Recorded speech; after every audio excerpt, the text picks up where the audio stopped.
na.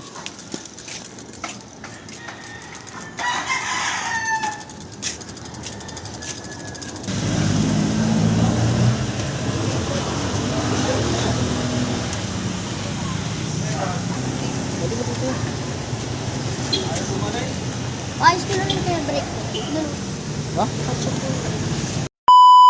Yo, what's up mga kapapa? Welcome po sa aking channel. At magandang umaga po sa inyong lahat. Luzon, Visayas at Mindanao. Ganun din po sa ating mga magigiting na OFW. Ay magandang umaga, tanghali, gabi po sa inyong lahat. And for today's vlog mga kapapa ay sasamahan ko po yung aking bunso na magpa-vulcanize dahil di niya kayang bitbitin yung kanyang bike at ito ay flat yung kanyang unahan, kaya kailangan nating pa-vulcanize at mamimiss mo na raw po mag-bike, kaya sasamahan ko po siya magpa-vulcanize ngayong araw dahil wala po tayong pasok dahil araw po ng linggo ngayon. So ayan, at maraming salamat pala sa aking member channel. Please support Easy Mix Vlog and Kulits TV. Yan, at bigyan lang shoutout sa ating Team Kulitans. Yan, maraming salamat sa patuloy na suporta sa ating mga viewers, subscribers. Maraming salamat.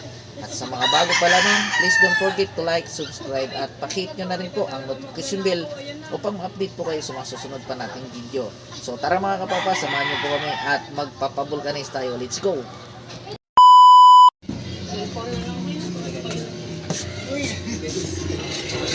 Boss, good morning.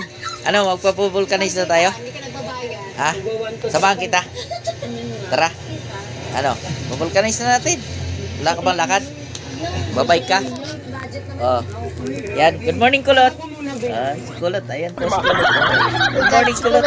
Diba talaga yung Kulot, di pa umunat yung buhok. Kulot pa rin. So, ayan, good morning. Yan, tara na. Ano, pavulcanize na tayo?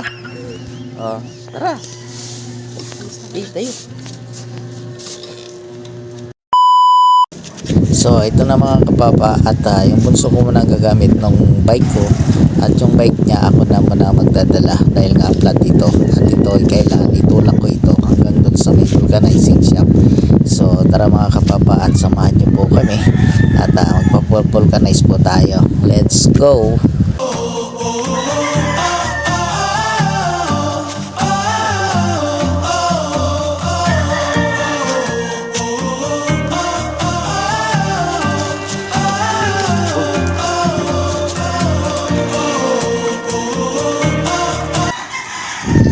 So kailangan mga kapapa iangat ko yung unahan at tutulak ko, at yun si Bunso nagpo-bike. So malapit lang naman dito yung vulcanizing shop, nasa taasan lang, kaya madali lang naman at hindi naman mabigat itong bisikleta. Pero kung siya po ang magdadala nito ay mahirapan siya, kaya ako na muna yung nagdadala. At buti at linggo ngayon, kaya may pagkakataon na masasamahan ko siya pa sa pagpapavulcanize.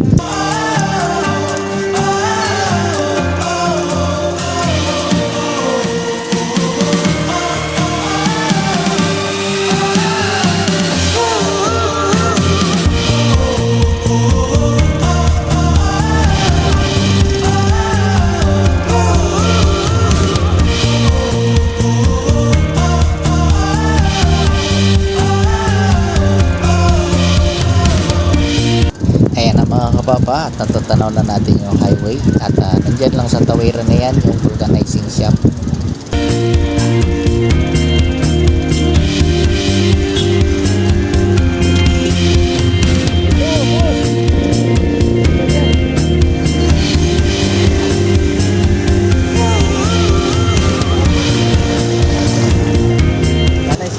So nandito na nga tayo mga kapapa sa vulcanizing shop, at mukhang walang tao pa dito. Hintayin na lang natin yung magpo-vulcanize, at may binili lang ata sa kabilang tindahan. So yun, at tama nga tayo, at may binili nga lang sa kabilang tindahan yung nagbo-vulcanize dito, sabi ni Kuya, kaya hintayin na lang natin.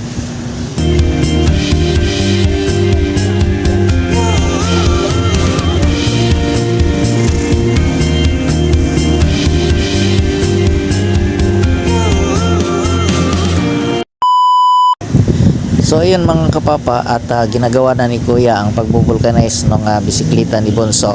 So bilang respeto, dahil wala po tayong consent kay Kuya na tayo ay magbibideo, ay minabuti kong takpan na lang ang kanyang mukha para sa kanyang pribadong pagkakakilanlan. Kaya ito mga kapapa, hintayin na lang natin hanggang sa matapos, at nagyaya na naman si Bonso na kami daw ay bago umuwi ay ikot daw muna kami.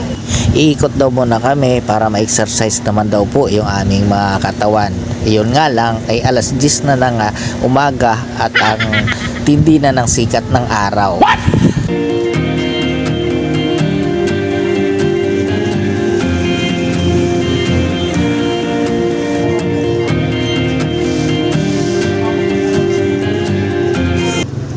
Ayan, at sinamantala ko na rin na madagdagan yung hangin ng ating mga gulong dahil dito ay medyo lumalambot na rin.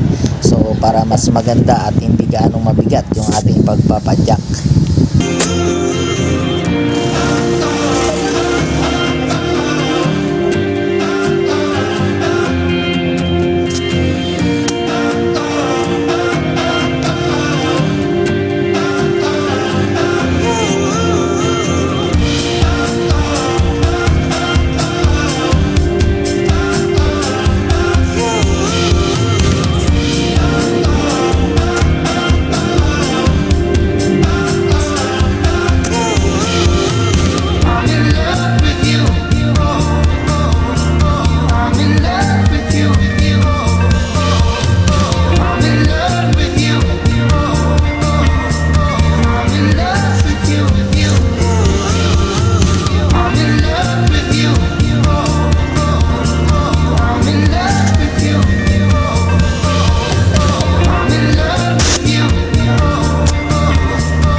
So ayun mga kapapa, at natapos na rin sa wakas ang pag-vulcanize. Ayun, at nakasakay na aking Bonso at nakapagbayad na rin po kami.